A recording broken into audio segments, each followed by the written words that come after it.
Good morning, good evening, सत श्री अकाल, आदाब, नमस्ते, जय माता दी। और आज हम बात करेंगे सेटिंग अप ऑफ बिजनेस के पेपर के बारे में, which is there in the CS executive programme group 1, the paper number 3। और एक चीज स्पेशली बताना चाहूंगा कि बहुत सारे स्टूडेंट्स जो अभी सीएस फाउंडेशन पास करके एग्जीक्यूटिव प्रोग्राम में आए हैं, या ऐसे भी बहुत सारे स्टूडेंट्स जो एग्जीक्यूटिव प्रोग्राम में काफी समय से पढ़ रहे हैं इस पेपर के बारे में, एट टाइम्स उनको पता ही नहीं होता कि एग्जीक्यूटिव प्रोग्राम में इस पेपर का सिग्निफिकेंस क्या है और ये पेपर ओवरऑल क्या ऑब्जेक्टिव अचीव करना चाहता है, ये पेपर क्या है, ये पेपर क्यों है, और आईसीएसआई इंस्टीट्यूट ने इस पेपर के पीछे जो फिलॉसफी रखी है वो फिलॉसफी क्या है, और इस पेपर की कनेक्टिविटी कंपनीज एक्ट के पेपर के साथ, कंपनी लॉ के पेपर के साथ कितनी गहरी है, ये पेपर कितना अच्छा, कितना बढ़िया बेस बनाता है for the paper of company law in executive program, and why only here I'll say also for your professional life, your professional career, your training time, and I'll say once you are qualified, तो मैं कहूँगा degree मिलने के बाद भी इस paper का significance कितना ज्यादा है। एट टाइम्स स्टूडेंट सिर्फ ये सोच रहे होते हैं एग्जीक्यूटिव प्रोग्राम में कि छोटा सा मॉड्यूल है, पतला सा मॉड्यूल है, कर लेंगे अपने आप, somehow मतलब पढ़ लेंगे, और उसके बाद मैं देखता हूं कि मार्क्स आर कमिंग ओनली 45, 47, 48, और ये पेपर फेल करवा देता है। 50 नंबर अचीव नहीं हो पाते हैं क्योंकि टेक्निकली जितना स्ट्रांग होना चाहिए कॉन्सेप्ट्स वो है नहीं, बस पढ़ लेंगे, काम चला लेंगे, और लास्ट में बस काम ही चल जाता है, और फिर जब लुढ़क जाते हैं और एग्जाम में कहीं ना कहीं वो 50 मार्क्स भी अचीव नहीं हो पाते हैं, तो मैं कहूँगा बड़े दुख की बात है। तो पेपर को कॉन्सेप्चुअली सॉलिड बनाना है, कंपनी लॉ का बेस तैयार करना है, इस पेपर में से ट्रेनिंग में काम आएगा, प्रोफेशनल करियर में काम आएगा, बहुत कुछ है सीखने के लिए। और इस वीडियो को मैं कहूँगा पूरा देखिएगा, इस सेशन को पूरा देखिएगा, ये इंटरेक्शन आप लोगों के फायदे के लिए है, और इसमें से जो आप निकाल सको आप मैं कहूँगा जो फिलॉसफी जो मैं आपके साथ शेयर करने जा रहा हूं वो जो आपके करियर में आपसे काम आने वाली है, please take the benefit of that and I will say share with others also. तो ये पेपर जो है आईसीएसआई ने 3 पार्ट्स में डिवाइड किया है। Part A setting of business 40 marks which is visible over here, जिसके अंदर देयर आर 13 चैप्टर्स, जिसमें 13 चैप्टर्स हैं आपके पास, और मैं कहूँगा करने के लिए बहुत कुछ है।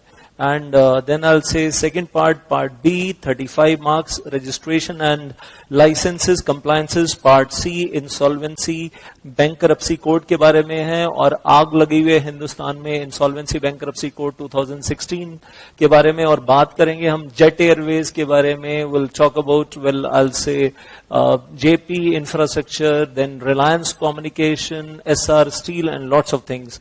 तो ध्यान से देखते चले जाइएगा, और पहला फोकस है पार्ट ए के ऊपर, और पार्ट ए में 40 मार्क्स में we have choice of business organisation, जिसके चैप्टर नंबर 1 है, जिसमें हम बात करते हैं कि बिजनेस कितने तरीके से किया जा सकता है, छोटे स्केल पे सोल प्रोप्राइटरशिप बनाकर, उससे थोड़े से बड़े स्केल पे पार्टनरशिप फर्म बनाकर, और बड़े स्केल पे जाना है तो कंपनी बनाकर, लेकिन फिर टैक्स लायबिलिटीज बढ़ जाती हैं, और हर टाइप के कुछ एडवांटेजेस हैं, कुछ डिसएडवांटेजेस हैं सोल प्रोप्राइटरशिप के, पार्टनरशिप फर्म के, कंपनी फॉर्म के।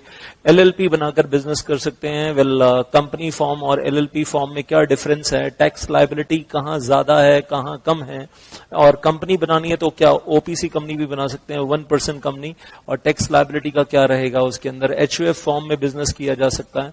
तो first chapter is somewhere a very basic chapter, और कुछ तो मैं कहूंगा इससे मिलता जुलता 12th क्लास में भी स्कूल में हो चुका होता है, लेकिन हायर लेवल्स पे जाएंगे जब आप उठाते हैं the chapter of various type of companies, when we talk about the public company definition, private company, and I tell you one thing, सिर्फ पढ़ने के लिए डेफिनेशंस नहीं है, डूब जाना पड़ता है। And I tell you one thing, the definition of this private company I discuss in the classroom for 1.5 hour, 1.5 घंटा हम इस डेफिनेशन का एनालिसिस करते हैं, डूब जाते हैं डेफिनेशन के अंदर, और वो जब डूब जाते हैं एनालिसिस करते हैं, वही एनालिसिस एग्जाम में आ जाता है।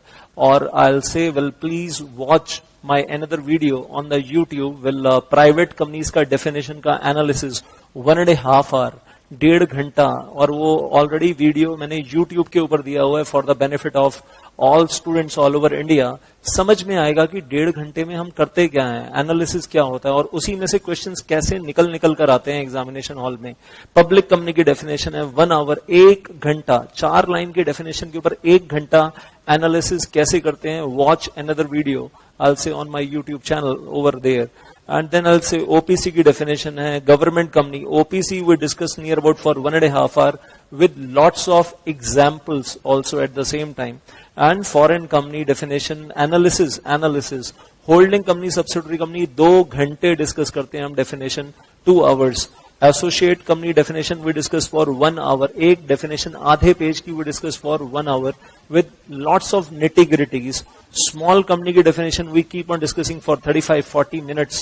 Well, मैं कहूँगा सिर्फ पढ़ना नहीं है, यही चीज है कि आपने पढ़ लिया या आप उसके अंदर घुस गए और आपने डूब के पढ़ लिया और उसको समझ लिया, बाल की खाल निकाली फिर खाल की खाल निकाली, विच इज वेरी इंपॉर्टेंट। और मैं कहूँगा वो जो एनालिसिस है उसी के ऊपर based questions, practical questions exam में आते हैं। इस बार भी जून 19 एग्जाम्स का क्वेश्चन पेपर उठाकर देख लो, होल्डिंग कंपनी, सब्सिडरी कंपनी का डेफिनेशन, मतलब किस टाइप का क्वेश्चन एग्जाम में पूछा हुआ है। स्ट्रेट डेफिनेशन नहीं पूछा, घुमा कर पूछ लिया। स्मॉल कंपनी का क्वेश्चन किस तरीके से एग्जाम में पूछा गया है। So paper setter question number 1 compulsory question के अंदर किस तरीके के क्वेश्चंस पूछ रहा है। I say pick up the question paper of June 19 exams and you will find it कि मेहनत करते हैं तो उसका फायदा क्या होता है। और जो लोग सिर्फ ऊपर से पढ़कर चले गए, जाकर एग्जाम में कुछ ना कुछ लिख आएंगे, तो पहले क्वेश्चन से ही वो गोल होना शुरू हो जाता है और मार्क्स जाने शुरू हो जाते हैं, कॉन्फिडेंस लेवल डाउन हो जाता है और क्वेश्चन नंबर 2 और 3 तक पहुंचते तो जान निकल जाती है। क्वेश्चन 4 तक पहुंचते लगता है चलो एग्जामिनेशन हॉल छोड़कर चलें, अगली बार देखेंगे 6 महीने बाद, अपनी पढ़ाई का लेवल तो है नहीं ऐसा, तो वो समझ में आ जाता है। और फिर मैं कहूंगा फिर ICSI को नहीं कोसना चाहिए, खुद को सुधारना चाहिए। और फिर भी खुद को नहीं सुधारेंगे तो मम्मी पापा को जाकर बोल देंगे नहीं हमारे बस की है नहीं, अंगूर खट्टे हैं। और अगर तरीके से पढ़ाई करेंगे तो मैं कहूंगा डोमिनेट करेंगे एग्जामिनेशन हॉल में क्वेश्चन पेपर के ऊपर, अगर तरीके से पढ़ाई करेंगे। एंड देन आई विल से निधि कंपनीज का क्वेश्चन इस बार जून 19 एग्जाम में आया, उठाकर देखो क्वेश्चंस। लिस्टेड कंपनी क्या होती है, पब्लिक कंपनी, प्राइवेट कंपनी, कौन सी कंपनी लिस्ट होती है। पब्लिक कंपनी के इक्विटी शेयर्स लिस्ट होते हैं, प्राइवेट कंपनी के भी क्या equity shares, preference shares list हो सकते हैं, क्या प्राइवेट कंपनी के डिबेंचर्स लिस्ट हो सकते हैं, कन्वर्टेबल डिबेंचर या non convertible debenture, non convertible debenture क्या पब्लिक कंपनी के भी लिस्ट हो सकते हैं। लिस्टेड कंपनी को मतलब किसको कहते हैं, जो जिसके इक्विटी शेयर्स लिस्टेड हैं उसको कहते हैं, या जिसके शेयर्स लिस्टेड नहीं हैं, डिबेंचर्स लिस्टेड हैं, क्या उसको भी लिस्टेड कंपनी कहते हैं। For the purpose of companies act क्या प्रोविजन है, for the purpose of SEBI listing obligation and disclosure requirements, LODR के रिक्वायरमेंट के लिए क्या प्रोविजन है, किस कंपनी को कहते हैं लिस्टेड कंपनी। लिस्टेड कंपनी में और लिस्टेड एंटिटी में क्या फर्क है, बहुत सारी चीजें हैं एनालाइज करने के लिए। एक लाइन की डेफिनेशन है, सीखने के लिए बहुत कुछ है, उसकी connectivity with the definition of private company and lots of things are there. Section 8 company non profit organisation, NPO, the non profit organisation, charitable purpose company जिसमें प्रॉफिट एंड लॉस अकाउंट नहीं बनाते, इनकम एक्सपेंडिचर अकाउंट बनाते हैं, क्या ये section 8 company बाद में convert हो सकती है into a regular profit making company. अगर हाँ तो प्रोसीजर क्या है, व्हाट इज द प्रोसीजर। और सेक्शन 8 कंपनी की इटसेल्फ अगर निटी-ग्रिटीज के बारे में बात करें, फ्रॉड होता है, अगर कॉन्ट्रवेंशन ऑफ लॉ होता है तो सेंट्रल गवर्नमेंट उसके अगेंस्ट क्या एक्शंस ले सकती है। So lots of things. और सेक्शन 8 कंपनी को क्या बेनिफिट्स मिलते हैं, प्रिविलेजेस मिलते हैं, एग्जम्पशंस मिलती हैं, कंपनीज एक्ट के अंदर क्या क्या एग्जम्पशंस मिलती हैं, समझना और रिटेन करना, और साथ में ये भी कि क्यों मिलती हैं, what is the logic behind those exemptions. Then company limited by guarantee and company limited by shares. और कंपनी लिमिटेड बाय गारंटी में company having share capital, company not having share capital, तो वो क्या डिफरेंस क्या है, पैसा कहां से आता है। Company limited by guarantee, not having share capital, business कैसे करते हैं, पैसा कहां से आता है। अनलिमिटेड कंपनी बना सकते हैं क्या कंपनीज एक्ट के अंदर, जिसमें मेंबर्स की लायबिलिटी अनलिमिटेड हो। सो टॉकिंग अबाउट ऑल दो stuff, technically understanding the things, सिर्फ ऊपर से पढ़ना नहीं है, अंदर डूबना है, एनालाइज करना है। और मैं कहूंगा कि अब आप इसको सेटिंग ऑफ बिजनेस का पेपर कहो तो आपकी मर्जी है, या मैं कहूंगा ये तो पूरा बेस तैयार हो रहा है for the paper of company law also, क्योंकि यही सब कुछ हम कंपनी लॉ में कहीं ना कहीं पढ़ते हैं। जब हम पढ़ते हैं the chapter of general meeting, when we do the chapter of board of directors, तो इन सब चीजों को वहां इस्तेमाल करते हैं, यूज करते हैं। इसके बिना आप कंपनीज एक्ट का पेपर, कंपनी लॉ का पेपर करोगे कैसे? मतलब सॉलिड करना है ये सब कुछ for the purpose of the paper of company law also. तो मैं कहूंगा कि आप इधर भी तैयारी कर रहे हो और उधर आप कंपनी लॉ की भी तैयारी कर रहे हो, दोनों तरफ की तैयारी चल रही है आपके साथ साथ। Then the next chapter that we are having memorandum of association, article of association. हाँ सर, ये तो फाउंडेशन प्रोग्राम में पढ़ा था, ये तो ऑलरेडी आता है। Name clause, situation clause, registered office clause, object clause, liability clause, capital clause, association clause रटा हुआ है। लेकिन अगर अंदर घुस के जाएं नेम क्लॉज के अंदर तो rule 8, rule 8A, rule 8B, वो क्या होता है सर वो तो पता ही नहीं है। तो आयल से फिर वो, और साथ में उसमें अमेंडमेंट्स आई हैं और अमेंडमेंट्स के बारे में भी नहीं मालूम है सर। तो MCA की वेबसाइट पे जाइए, वहां से अमेंडमेंट्स डाउनलोड कीजिए और पढ़िए, because they are relevant for exam. कौन सा नाम अप्रूव हो सकता है, कौन सा नाम अप्रूव नहीं हो सकता है, one should be aware of. छोटी सी कंपनी है, फॉर एग्जाम्पल हमारी छोटी सी कंपनी है दिल्ली में, पहाड़गंज में, गलियों में घुसकर, क्या हम कंपनी के नाम में इंटरनेशनल लिख सकते हैं? क्या हम कंपनी के नाम में ग्लोबल लिख सकते हैं? क्या हम पैन एशिया लिख सकते हैं? वेल, इस टाइप के क्वेश्चन आ जाए एग्जाम में तो will you be able to give the answer? लिख सकते हैं या नहीं लिख सकते हैं, सोच के बताना। And if you have the answer, give the answer in the comment box. Well, सोचने वाली चीजें हैं, लॉट्स ऑफ थिंग्स। अभी और ज्यादा परेशान नहीं करूंगा, इंट्रोडक्शन की बात कर रहे हैं। डॉक्ट्रीन्स पढ़ते हैं सर, हाँ मालूम है, डॉक्ट्रीन ऑफ अल्ट्रावायर्स, फिर doctrine of indoor management, doctrine of constructive notice. ये जो डॉक्ट्राइन्स पढ़ते हैं, वेल सिर्फ पढ़ के भूल नहीं जाना है, आगे जब कंपनी लॉ में डिबेंचर का चैप्टर पढ़ते हैं तो फिर डॉक्ट्राइन्स काम आते हैं। बोर्ड ऑफ डायरेक्टर के चैप्टर में भी डॉक्ट्राइन्स काम आते हैं, जनरल मीटिंग के चैप्टर में भी डॉक्ट्राइन्स काम आते हैं। कनेक्टिविटी आती है इधर उधर, तो कनेक्टिविटी आनी चाहिए। तैयारियां हो रही हैं, बेस बन रहा है for the paper of company law. Section 5, मैं कहूंगा section 5 article of association of the company, मैं तो रिकमेंड करूंगा 10 बार पढ़ो, 20 बार पढ़ो, घुस जाओ इसके अंदर। एंट्रेंचमेंट क्लॉज होता क्या है, what is the meaning of entrenchment clause, what is the provision. Entrenchment clause का मतलब क्या है, उसका पर्पस क्या है, ऑब्जेक्टिव क्या है, कंपनी अपने आर्टिकल ऑफ एसोसिएशन में एंट्रेंचमेंट क्लॉज रखती क्यों है, what is the objective behind that. Well, क्या कंपनी टेबल F अडॉप्ट करती है तभी टेबल F अप्लाई होती है, या टेबल F अडॉप्ट नहीं करती है तो भी क्या टेबल F ऑटोमेटिकली भी अप्लाई हो जाती है, और होती है तो कितनी, और नहीं होती है तो क्यों नहीं, और कब अप्लाई होगी, कब अप्लाई नहीं होगी। फिर उसका link with the chapter of general meeting in company law, with the chapter of prospectus share capital in the company law, the link with the paper of the chapter of board of directors in the company law. और company law में वो general meeting का chapter और board of directors का chapter 40 marks है, 40 number का। अगर section 5 नहीं आता और उसका लिंक नहीं आता with the chapter of general meeting, with the chapter of board of directors, concept हिल जाएंगे वहां पर। बोर्ड ऑफ डायरेक्टर्स का चैप्टर और जनरल मीटिंग का चैप्टर सॉलिड करने के लिए इधर सेक्शन 5 सॉलिड होना चाहिए। ये मत सोचना कि सेटिंग ऑफ बिजनेस का पेपर पढ़ रहे हैं, सेक्शन 5 तो यहीं शुरू और यहीं खत्म, और वेल और तो कहीं यूज होगा नहीं। अरे भाई, जिंदगी भर यूज होगा, ट्रेनिंग में यूज करेंगे, ट्रेनिंग में भी, और वेल डिग्री मिलने के बाद ऑफिस में भी यूज करेंगे, बोर्ड ऑफ डायरेक्टर के चैप्टर के लिए भी यूज करेंगे, आर्टिकल ऑफ, और उसके साथ में कहूंगा जनरल मीटिंग के चैप्टर के लिए भी यूज करेंगे, शेयर कैपिटल के चैप्टर के लिए भी यूज करेंगे। लिंकेज बहुत सॉलिड क्लियर होनी चाहिए। सेक्शन 5 डूब कर पढ़ना है, अच्छे से घुस कर पढ़ना है। सेक्शन 5 नहीं अकेले, सेक्शन 5 के साथ सेक्शन 6 जब पढ़ते हैं ना तो उसको भी डूब कर पढ़ना है, उसकी भी कनेक्टिविटी है with the chapter of general meeting, with the chapter of board of directors, और सिर्फ 2 चैप्टर्स के साथ नहीं, पूरे कंपनी लॉ के साथ। सेक्शन 6 का बेस सॉलिड होना चाहिए, इंटरप्रिटेशंस इतनी तगड़ी होनी चाहिए कि आप उसको आगे हर जगह यूज कर सको। और अगर नहीं है ना तो फिर मैं कहूंगा फिर आप किसी काम के कंपनी सेक्रेटरी नहीं हो, फिर आप किसी काम के स्टूडेंट ही नहीं हो। अगर आपके ये बेस ही क्लियर नहीं है, अगर आपके बेस ही सॉलिड नहीं है, इंटरप्रिटेशन सॉलिड नहीं है, तो क्या पढ़ रहे हो आप, और फिर कंपनी लॉ कैसे पढ़ोगे, और फिर कंपनी लॉ के साथ कनेक्टिविटीज जो हैं इन सेक्शंस की कैसे। ये सेक्शंस मैं सिर्फ क्लियरली बता दूं, सेटिंग ऑफ बिजनेस का पेपर नहीं है, this is also the base for the whole paper of companies act. Be ready, चाहे वो डॉक्ट्राइन ऑफ कंस्ट्रक्टिव नोटिस है, इंडोर मैनेजमेंट है, चाहे वो सेक्शन 5 है, सेक्शन 6 है, लिंक तो सब कुछ मैं कहूंगा सॉलिड कर लेना कंपनी लॉ का पेपर शुरू करने से पहले। कंपनी लॉ के पेपर को टच ही बाद में करना, कोई जरूरत ही नहीं है कंपनी लॉ का पेपर पढ़ने की अगर आपको ये सारी चीजें वेल पहले से पता नहीं है। This is the first thing you have to make the base, और हल्के में नहीं लेना प्लीज प्लीज प्लीज। हल्के में लोगे तो सब हल्का हल्का रह जाएगा, जिंदगी में कुछ कर नहीं पाओगे। I am telling you, guarantee देता हूं। वेल, कंपनी लॉ खून में घुसा सकते हैं, लेकिन पहले ये बेस बना होना चाहिए। और कंपनी लॉ ही तो है, कंपनीज एक्ट के प्रोविजन ही तो है, section 5, section 6 of companies act, और ये सारी डेफिनेशंस।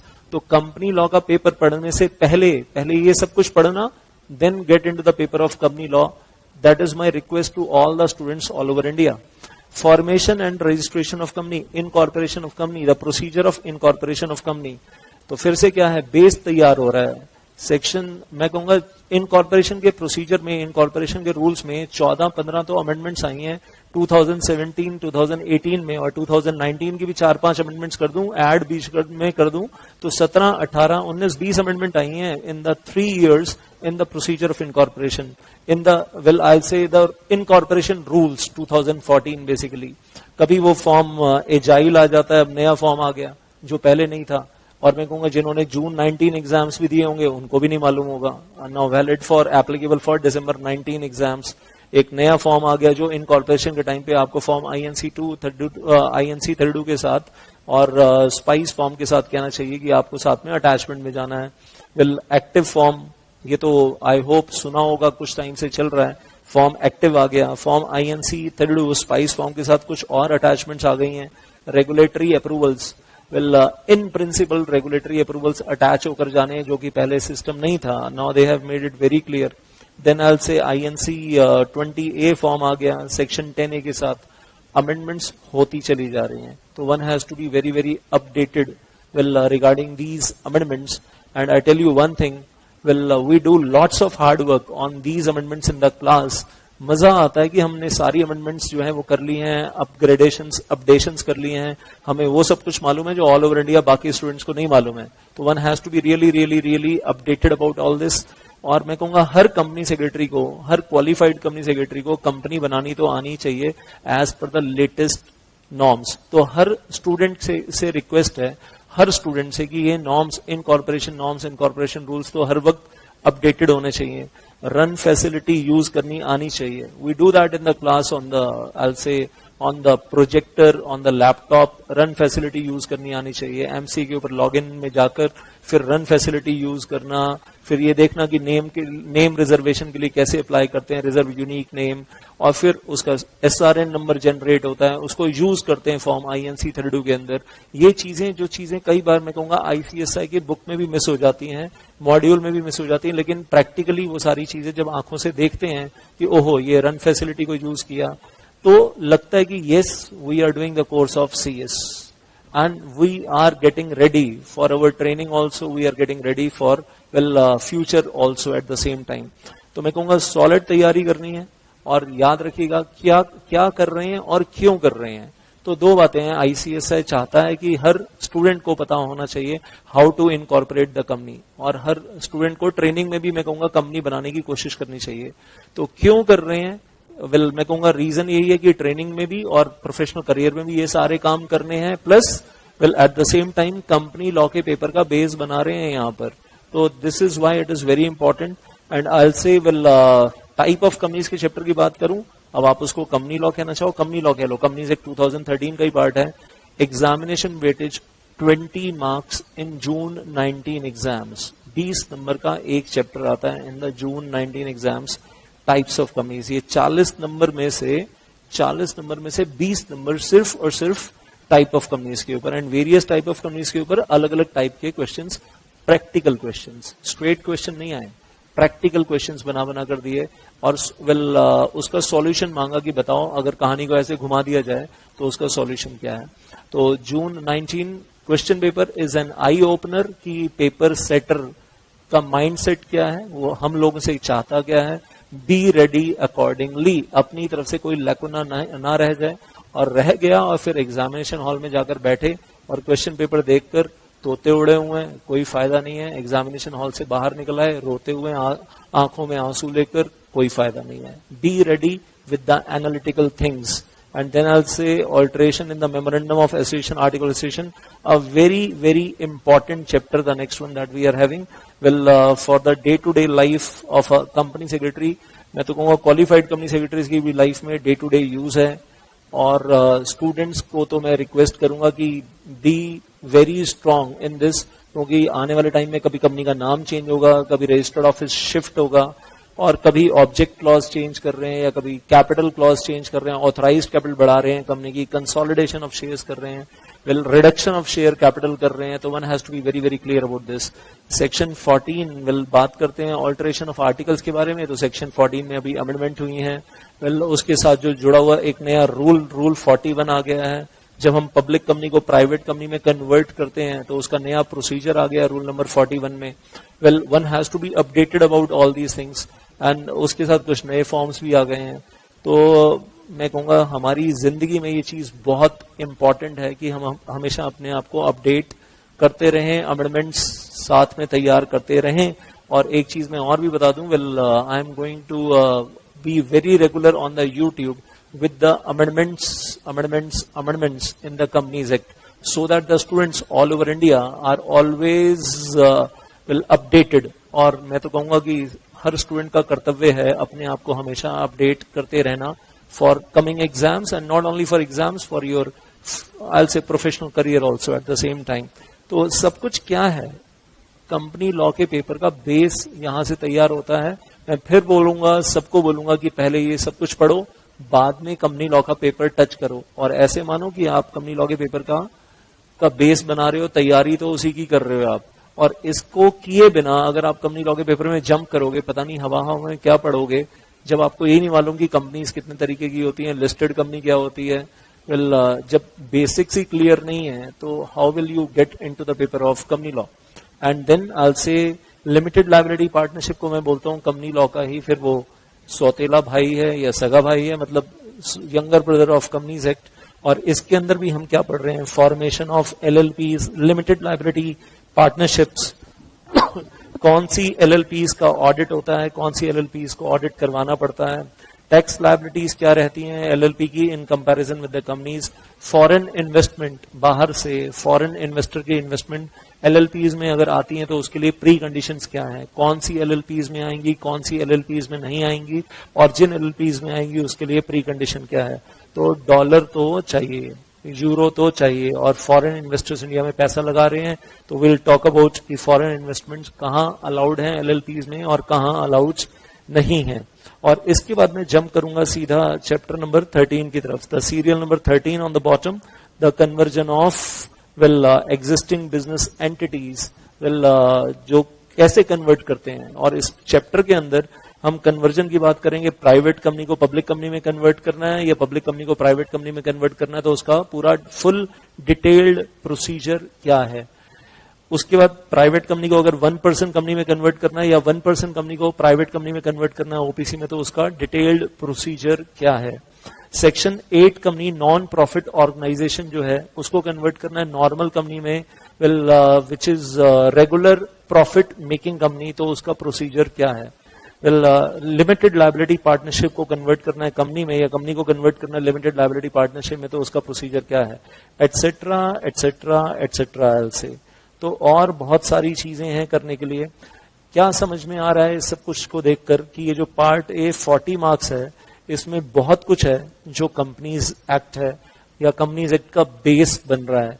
और मैं एक बार और रिपीट कर दूं, ये सब कुछ पहले पढ़िए, कंपनी लॉ का मॉड्यूल उठाकर शुरू बाद में कीजिए।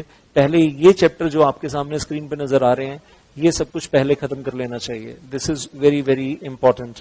And then I will say part A में कुछ पार्ट अभी मैं छोड़कर जा रहा हूं। अभी इसके अंदर 7, 8, 9, 8, 12 ये जो बीच में आपको कुछ पार्ट दिख रहा है, ये कंपनीज एक्ट से हटकर भी थोड़ा बहुत है बीच में कुछ, जिसके बारे में अभी डिटेल में बात करूंगा, but I will come back to that. लेकिन पहले आपको लेकर जा रहा हूं पार्ट सी में, विच इज 25 मार्क्स, और 25 नंबर में मैं कहूंगा कि 25 नंबर 25 मार्क्स के लिए सिर्फ आपको 4 चैप्टर करने हैं एक तरीके से।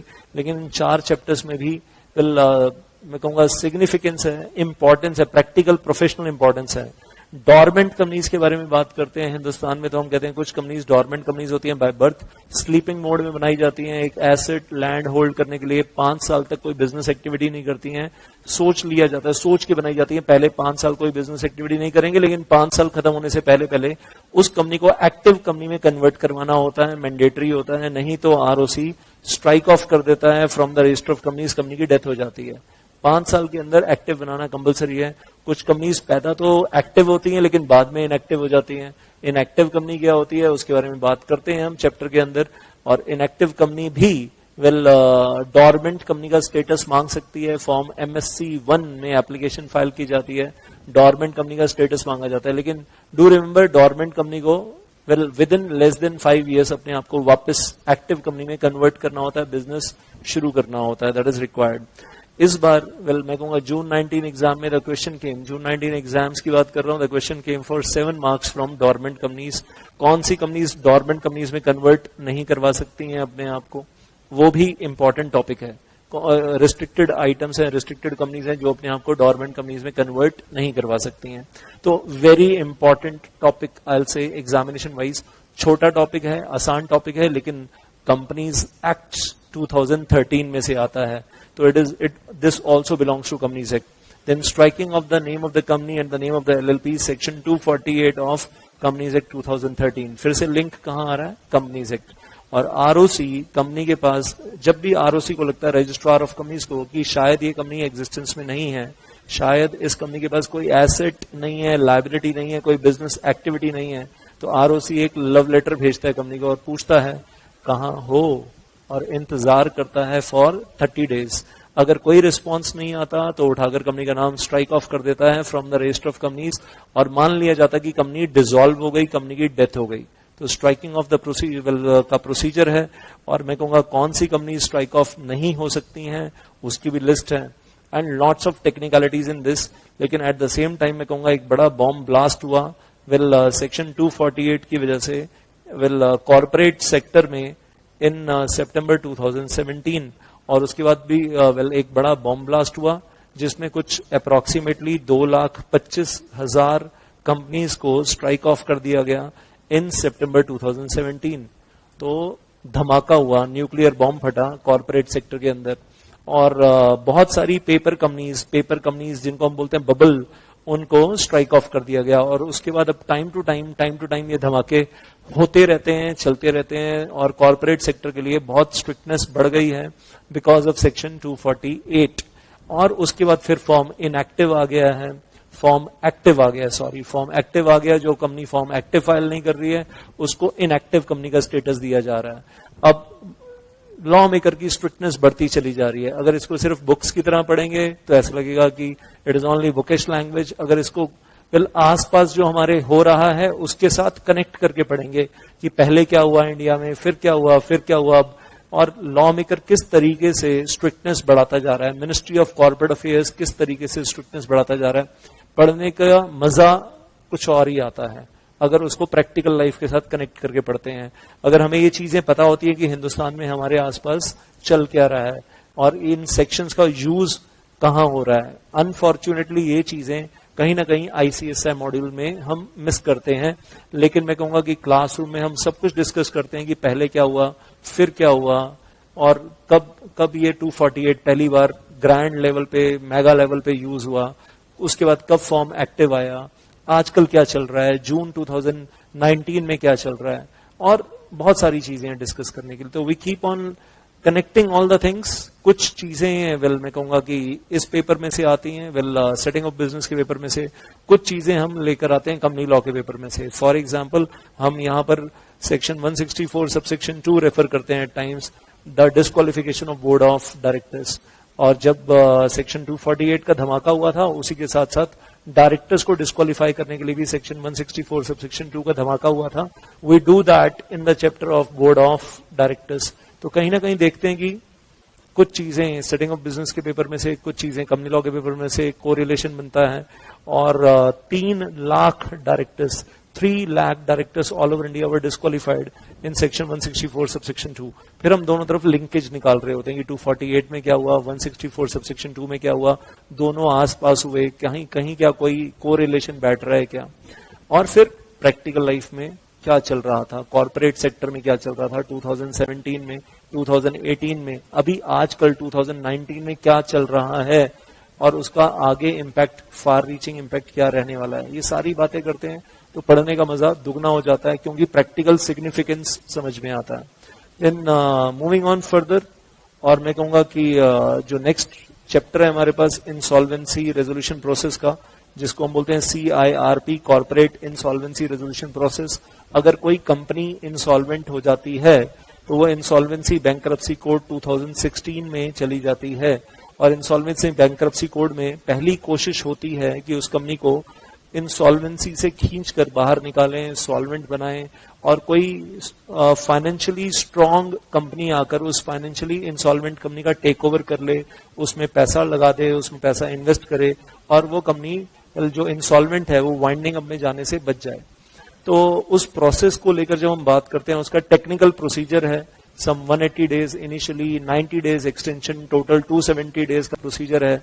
बहुत सारे फ्लो चार्ट्स बनाते हैं क्लासरूम के अंदर हम, और बहुत सारे फ्लो चार्ट्स के थ्रू डिस्कस करते हैं कि वो प्रोसीजर क्या है, और उस प्रोसीजर के जो स्टेप्स हैं, जो स्टेजेस हैं, उनका सिग्निफिकेंस, प्रैक्टिकल सिग्निफिकेंस क्या है, प्रोफेशनल सिग्निफिकेंस क्या है, उन सब के बारे में बात करते हैं। जो चीज पढ़कर समझ में नहीं आती, लेकिन जब हम उसको प्रैक्टिकल लाइफ में एग्जाम्पल्स के साथ जोड़ देते हैं तो समझ में आता है कि ओहो क्या चल रहा है। SR स्टील का केस डिस्कस करते हैं, उसके साथ डिस्कस करते हैं कि उसमें आर्सलर मित्तल स्टील कॉर्पोरेशन ने जो बिड दी वो बिड रिजेक्ट क्यों हो गई।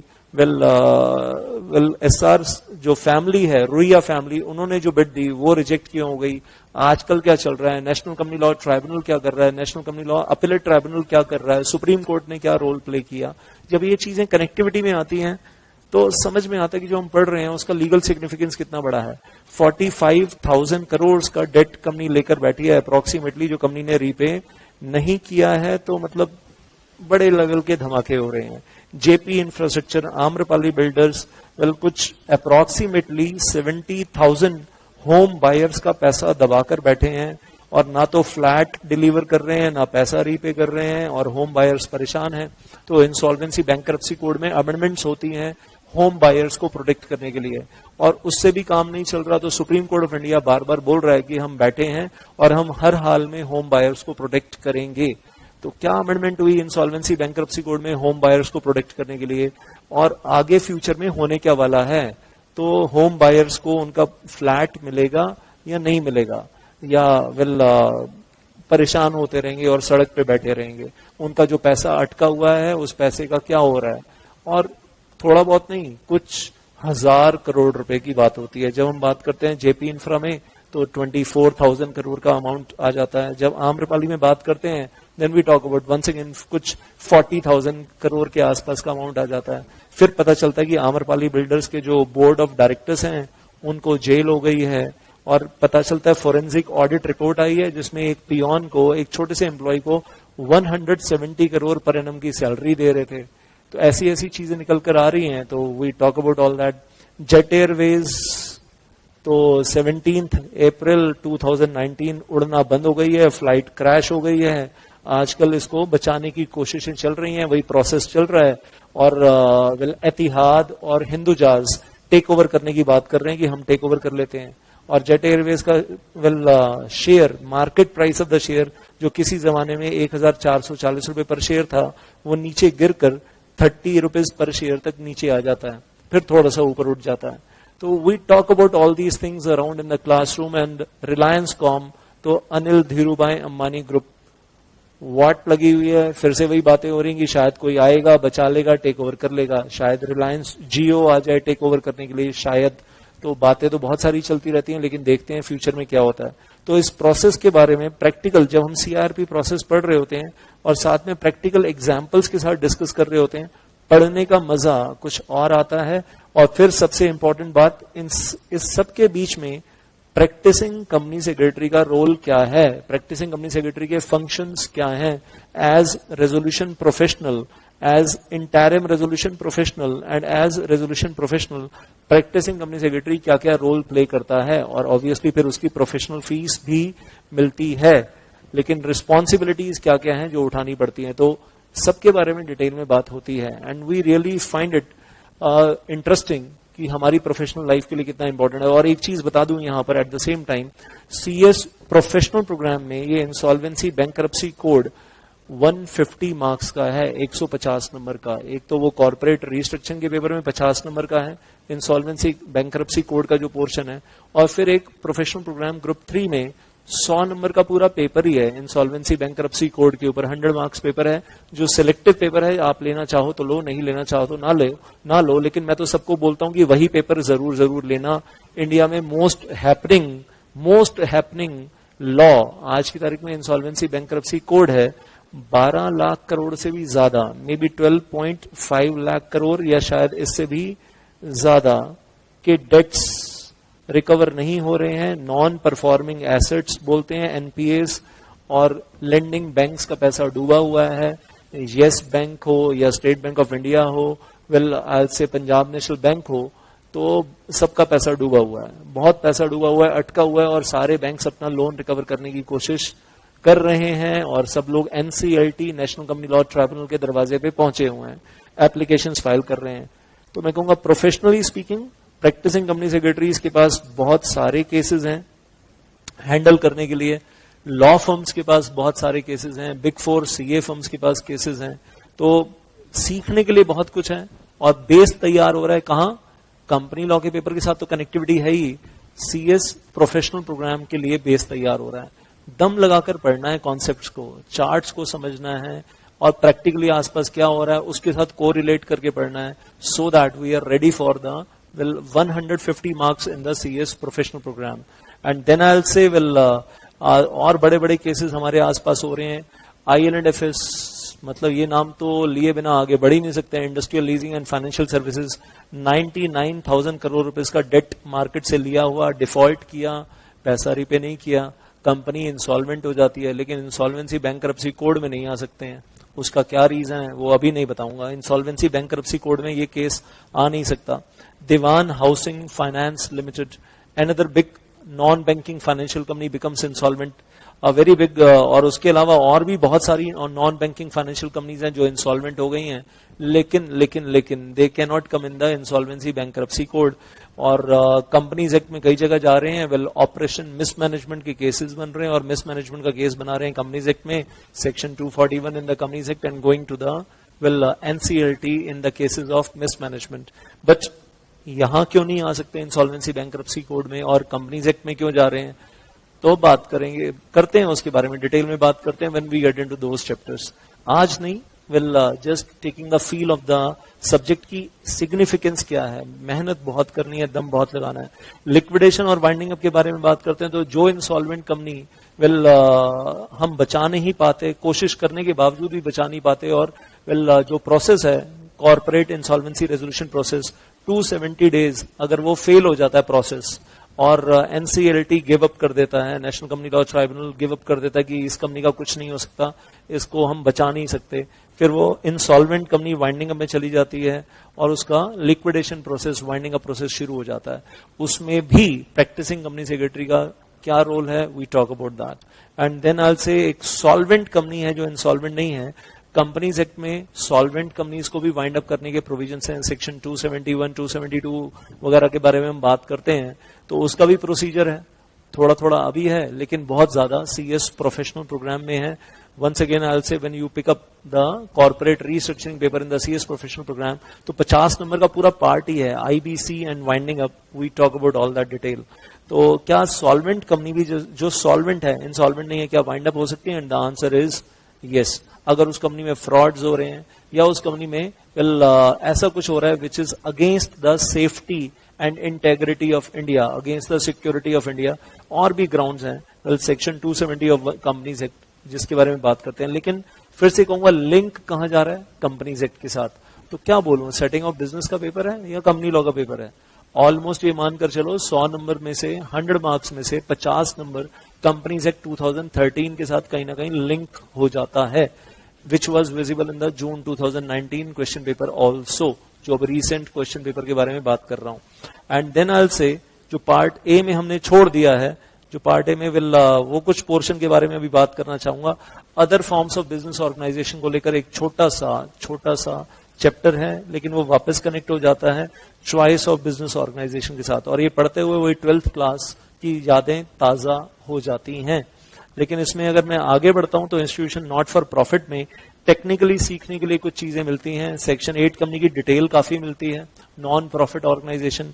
और अगर समाज सेवा करनी है तो फर्स्ट ऑप्शन है सेक्शन 8 कंपनी बना लो, सेकंड ऑप्शन है एक ट्रस्ट बना लो, और थर्ड ऑप्शन है एक सोसाइटी बना लो in the society registration act. अगर समाज सेवा करनी है तो 3 तरीके हैं, 3 रास्ते हैं इस चैप्टर के अंदर, और ट्रस्ट बनाते हैं या सोसाइटी बनाते हैं, कुछ भी बनाते हैं तो डोनेशन आता है, और अगर डोनेशन आता है तो क्या उस डोनेशन के ऊपर टैक्स पे करना पड़ेगा? तो ये भी अब सोचने वाली बात है। ट्रस्ट भी 2 तरीके के हैं, पब्लिक ट्रस्ट हैं, प्राइवेट ट्रस्ट हैं। आम जनता के फायदे के लिए बनाया है तो पब्लिक ट्रस्ट है, रिलीजियस पर्पज के लिए बनाया है तो पब्लिक ट्रस्ट है, और अगर एक फैमिली मेंबर्स के फायदे के लिए बनाया है तो प्राइवेट ट्रस्ट है। टैक्स लायबिलिटी क्या होगी उस ट्रस्ट की? पब्लिक ट्रस्ट है तो टैक्स लायबिलिटी क्या होगी, प्राइवेट ट्रस्ट है तो टैक्स लायबिलिटी क्या होगी, टैक्स एग्जम्पशन कितना मिलेगा, टैक्स हॉलिडे कितना मिलेगा, और उसके लिए प्री कंडीशंस क्या हैं, क्या कंडीशंस है जो फुलफिल करनी पड़ेंगी। तो लॉट्स ऑफ टेक्निकलिटीज देयर, और मैं कहूंगा इतना सिंपल नहीं है, अंदर डूबना पड़ता है, मेहनत करनी पड़ती है, प्रोविजंस के अंदर घुसना पड़ता है, और अंडरस्टैंडिंग डेवलप करनी पड़ती है। और फिर मैं कहूंगा वही अंडरस्टैंडिंग ना बाहर निकल कर आती है आंसर शीट में, और समझ में आ जाता है कि कौन ऊपर ऊपर से आंसर लिख रहा है हल्का हल्का, और कौन घुस के आंसर लिख रहा है। तो सबको रिक्वेस्ट है ऑल ओवर इंडिया, अंदर घुस के पढ़ना। टैक्स लायबिलिटी वगैरह ऐसा लगेगा चैप्टर्स तो बहुत आसान है, लेकिन अंदर घुस जाओ तो समझ में आता कि ओहो ये भी समझने के लिए था। और वही चीज आपकी आंसर शीट में ना क्लियर कट नजर आएगी, पेपर चेकर को नजर आएगा कि किस आंसर में दम है और किसने सिर्फ ऊपर ऊपर से हल्का हल्का लिखा है। मार्क्स भी फिर दमदार मिलेंगे या हल्के हल्के मिलेंगे accordingly. And then I will say, and well एक स्पेशल चैप्टर है हमारे पास financial service organisations. And I tell you one thing, honestly speaking CS old syllabus जो था, maybe executive programme, professional programme, ये नॉन बैंकिंग फाइनेंशियल कंपनीज का chapter था नहीं। तो I used to miss a lot कि भाई उस जमाने में क्यों नहीं था। न्यू सिलेबस में I can say thank you to the ICSI institute कि इस चैप्टर को रखा है, और आज के जमाने के जो स्टूडेंट हैं वो पढ़ रहे हैं डिटेल में नॉन बैंकिंग फाइनेंशियल कंपनीज के बारे में, housing finance companies, asset finance companies, investment companies, lending companies, I'll say microfinance institutions, non-operating financial holding companies, etc., etc., etc., asset reconstruction companies, payment banks, बहुत कुछ है इस chapter के अंदर, lots of things. और वो उनको सेटअप कैसे करना है, उनका रजिस्ट्रेशन कैसे करवाना है, आरबीआई की वेबसाइट पे जाकर कॉस्मोस फैसिलिटी खोलकर देखते हैं क्लासरूम के अंदर कि वो कॉस्मोस फैसिलिटी क्या है जिसके अंदर जाकर रजिस्ट्रेशन करवाना होता है। तो चीजें समझ में आती हैं, आरबीआई रजिस्ट्रेशन कैसे करवाना है, नेशनल हाउसिंग बैंक के पास रजिस्टर कैसे करवाना है, सेबी के पास रजिस्टर कैसे करवाना है, उसका प्रोसीजर क्या है। And I tell you one thing, हमारी इंडियन इकोनॉमी का एक बहुत बड़ा हिस्सा नॉन बैंकिंग फाइनेंशियल कंपनी है। 2-4 बड़े बड़े नाम लूं, बजाज फाइनेंस, चेक कीजिएगा, maybe just check it out over there, Bajaj finance, और स्टॉक मार्केट में इसकी कितनी वेटेज है, बजाज फिनसर्व कितनी वेटेज है। So when we talk about some big names over there, और भी नाम है, Shriram transport finance limited, so भगवान का नाम है बीच में, Shriram transport finance limited. Just check out on the Google पे डालिए और ये नाम सर्च कीजिएगा और आपको समझ में आएगा मैं कितनी बड़ी बड़ी कंपनीज की बात कर रहा हूं। और Bombay stock exchange, national stock exchange के नाम के साथ डालेंगे तो उनका मार्केट में शेयर प्राइस कितना ऊपर नीचे फ्लक्चुएट हो रहा है। इंडियन इकोनॉमी को हिला देते हैं ये लोग, इंडियन इकोनॉमी हिलती है इनके साथ। और नॉन बैंकिंग फाइनेंशियल कंपनीज जब आजकल तो क्राइसिस में सुनने में आ रहा है सितंबर 2018 के बाद से, क्राइसिस है, लिक्विडिटी क्रंच है, पैसा नहीं है, स्टॉक मार्केट में दिक्कत हो रही है, and lots of things which are going on around us. We talk around, सिर्फ ये नहीं कि चैप्टर पढ़ना है, उस चैप्टर को फील करना है। और हो सकता है कल को आपकी ट्रेनिंग, जब आप सीएस की ट्रेनिंग करेंगे किसी नॉन बैंकिंग फाइनेंशियल कंपनी में करेंगे, तो ये सोचकर पढ़ना है कि अगर कल को एनबीएफसी कंपनी में ट्रेनिंग करने के लिए पहुंच गए तो भाई ये सारी नॉलेज तो वहां पर भी काम आएगी, ट्रेनिंग के टाइम पे भी काम आएगी। और चैप्टर को सिर्फ चैप्टर की तरह पढ़ लिया, ऊपर ऊपर से रट्टा मार लिया, लिख कर आए, भूल गए, तो मैं कहूंगा फिर बाद में दिक्कतें होने वाली हैं। सो अंडरस्टैंड रजिस्ट्रेशन प्रोसीजर क्या है, रजिस्ट्रेशन के लिए कंडीशंस क्या है, और ऑब्वियसली इनका 50-50 कॉन्सेप्ट क्या है, 50-50 टेस्ट, 60-60 टेस्ट, 90-10 टेस्ट, वो टेस्ट क्या है, वो सब कुछ पढ़ते हैं, समझते हैं, फिर उसको ये सोच कर पढ़ते हैं कि इसको प्रोफेशनल लाइफ में यूज करना है। Then I will say we are having a concept of startup companies. Government of India का बेबी कॉन्सेप्ट है, और मैं कहूंगा government of India was very very proud of announcing this startup companies concept. और startup company बनाइए और कुछ नया लेकर आइए, कोई नई टेक्नोलॉजी लेकर आइए, और अगर बीटेक किया है, एमटेक किया है आपने, और बीटेक एमटेक किया है और कुछ नया इन्वेंट किया है, तो बनाइए स्टार्टअप कंपनी और टैक्स हॉलिडे एंजॉय कीजिए। पहले 3 साल जीरो इनकम टैक्स, तो बिजनेस कीजिए, प्रॉफिट कमाइए, and first 3 years zero income tax. Labour laws में भी आपको बेनिफिट देंगे, लेकिन स्टार्टअप कंपनी को पहले रजिस्टर करवाना पड़ेगा मिनिस्ट्री ऑफ कॉमर्स के पास टैक्स हॉलिडे लेने से पहले। उसका प्रोसीजर क्या है, व्हाट इज द मेथड, तो वो स्टार्टअप कंपनीज के बारे में वी टॉक अबाउट दिस। और सिर्फ गवर्नमेंट ऑफ इंडिया नहीं, state governments, different state government ने स्टेट गवर्नमेंट्स ने स्टार्टअप कंपनीज को जो बेनिफिट्स दिए हैं उन सब के बारे में बातें होती हैं। हो सकता है कल को आप अपना खुद का कोई स्टार्टअप बना लें, हो सकता है आप किसी क्लाइंट के लिए स्टार्टअप बनाएंगे, तो नॉलेज तो प्रॉपर होनी चाहिए, no doubts about this. And then I will say joint venture company and special purpose vehicle के बारे में जब बात करते हैं तो I will say something very special about this. क्यों बहुत इंपॉर्टेंट है, इंडियन इकोनॉमी के लिए बहुत इंपॉर्टेंट है, और यहां पर हम एक कीवर्ड यूज करते हैं एफडीआई, फॉरेन डायरेक्ट इन्वेस्टमेंट। हमारे करंट प्राइम मिनिस्टर और हमारे पास्ट प्राइम मिनिस्टर जितने भी रहे, सब लोग इंडिया के बाहर गए और फॉरेन कंपनीज को रिक्वेस्ट की, फॉरेन गवर्नमेंट्स को रिक्वेस्ट की कि इन्वेस्ट कीजिए पैसा इंडिया में। Coca Cola, Pepsi, so when we say उनकी सब्सिडरी कंपनीज इंडिया में हैं, Walt Disney, Hyundai, Honda, Mitsubishi, और maybe well say Van Heusen Louis Philippe, Adidas, Nike, Reebok, Domino's, well, I'll say, and then I'll say McD and Burger King, ये सब कुछ क्या है, FDI. और हम मांग कर लाए हैं कि हमें इंडिया में एफडीआई चाहिए। 1991 से पहले का इंडिया और 1991 के बाद एफडीआई आने के बाद का इंडिया, जमीन आसमान का फर्क है, जमीन आसमान का फर्क है। और कभी मनमोहन सिंह जी को best finance minister of Asia का अवार्ड मिला था, ये एफडीआई के लिए दरवाजे खोलने के बाद। लिबरलाइजेशन, ग्लोबलाइजेशन शुरू हुआ था 1991 से, और वो अभी तक चला आ रहा है, और हम चाहते हैं कि और एफडीआई इंडिया में आती रहे और उससे इंडिया में एम्प्लॉयमेंट अपॉर्चुनिटीज जनरेट होती रहें। तो उसके लिए एफडीआई नॉर्म्स में हम टाइम टू टाइम रिलैक्सेशंस करते रहते हैं। Walmart investing in India, Amazon investing in India, और हम चाहते हैं और बड़े बड़े इन्वेस्टर्स इंडिया आते रहें और बड़ी बड़ी लेवल की इन्वेस्टमेंट लाते रहें। और हमें अच्छा लगेगा अगर कुछ बिलियन डॉलर्स या कुछ ट्रिलियन डॉलर्स और इंडिया में इन्वेस्ट होने के लिए चले आए, तो इंडियन इकोनॉमी और ऊपर उठ जाएगी और जॉब अपॉर्चुनिटीज, एम्प्लॉयमेंट अपॉर्चुनिटीज भी और ज्यादा क्रिएट हो जाएंगी। लेकिन साथ में कंट्रोल फीचर्स भी हैं, कंट्रोल फैक्टर्स भी हैं।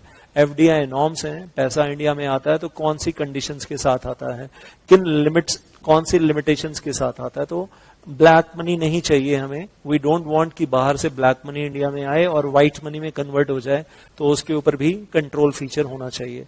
और मनी लॉन्ड्रिंग नहीं होना चाहिए। Then setting of the business entity outside India, और यहां पर उल्टा काम होने जा रहा है। और उल्टा काम क्या होने जा रहा है, इंडियन कंपनी इंडिया के बाहर इन्वेस्ट कर रही है, overseas direct investment, overseas direct investment.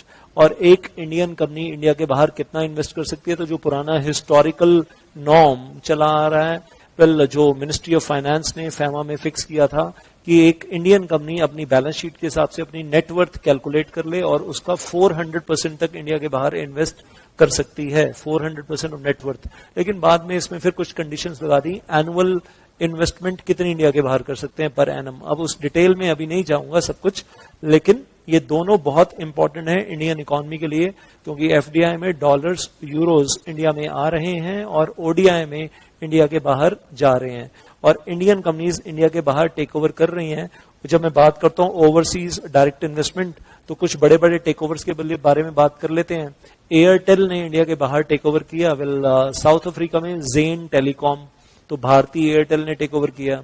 Tata steel ने टेक ओवर किया इंडिया के बाहर कोरस स्टील। टाटा मोटर्स ने इंडिया के बाहर टेक ओवर किया जगुआर लैंड रोवर। अब वो बिक रही है या नहीं बिक रही है, बिजनेस वो चल रहा है, ऊपर जा रहा है या नीचे जा रहा है, उसमें नहीं जाऊंगा, लेकिन बड़ी बड़ी इन्वेस्टमेंट, $12 बिलियन, $6.5 बिलियन, $2 बिलियन, उन सब के बारे में बात करते हैं हम जब हम इन चैप्टर्स के बारे में बात करते हैं। तो सिर्फ ऊपर से नहीं पढ़ना है, उसको फील करना है, और कल को आपको अपने हाथ से ये सारे काम करने हैं, इन इन्वेस्टमेंट्स में इन्वॉल्व होना है, प्रोफेशनल कंसल्टेंसी देनी है। और फिर मैं कहूंगा ये 2 चैप्टर्स तो और बहुत ज्यादा डिटेल में दोबारा करने हैं, और ज्यादा डिटेल में दोबारा करने हैं in the executive programme group 2 in the paper of I say economic commercial business laws. जब आप उसमें फैमा पढ़ोगे, और वो फैमा वाला जो सेक्शन है वो 40 नंबर का है, 40 मार्क्स, तो उसमें ये दोनों चैप्टर रिपीट होने वाले हैं विद द मोर डिटेल्स। तो बेस यहां बन रहा है, यूज वहां होगा इन द पेपर ऑफ ईसीबीएल। समझ में आना चाहिए कि ये पेपर जो है हर चैप्टर का एक सिग्निफिकेंस है, चाहे वो कंपनी लॉ के साथ है, चाहे वो इंसॉल्वेंसी बैंक्रप्सी कोड के पेपर्स के साथ है, चाहे वो ईसीबीएल के साथ है, लिंकेज है। तो ये लिंकेज अगर आपको पता ही नहीं है, आपको ये समझ में नहीं, मतलब समझ नहीं है कि इसको आगे कहां यूज करना है, तो मैं कहूंगा आप पेपर को उतना वेटेज नहीं दोगे।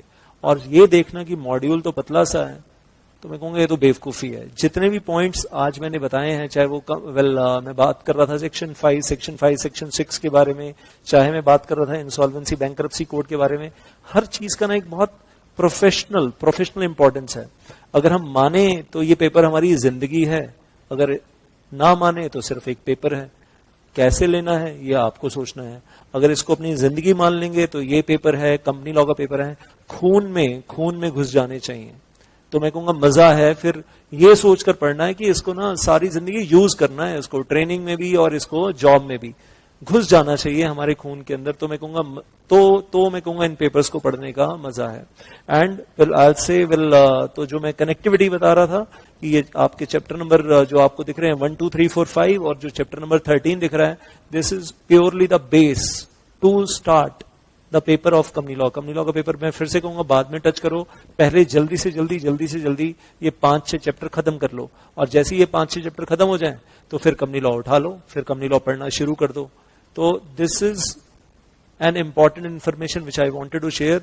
और वो पार्ट सी जो 25 नंबर है उसकी भी कनेक्टिविटी है कंपनी लॉ के साथ भी, और फिर paper of insolvency bankruptcy code का paper in the professional programme, जिसको मैं फिर से बोलूंगा 150 नंबर 150 मार्क्स के साथ, उसके साथ भी कनेक्टिविटी है। तो तैयारियां उसके हिसाब से कीजिए। और 35 मार्क्स के बारे में बात करूं तो कहूंगा कि आज बात नहीं करूंगा, अब आपको और ज्यादा टॉर्चर नहीं करूंगा। इसके लिए एक बार और मिलेंगे और एक बार और बातचीत करेंगे कमिंग सून।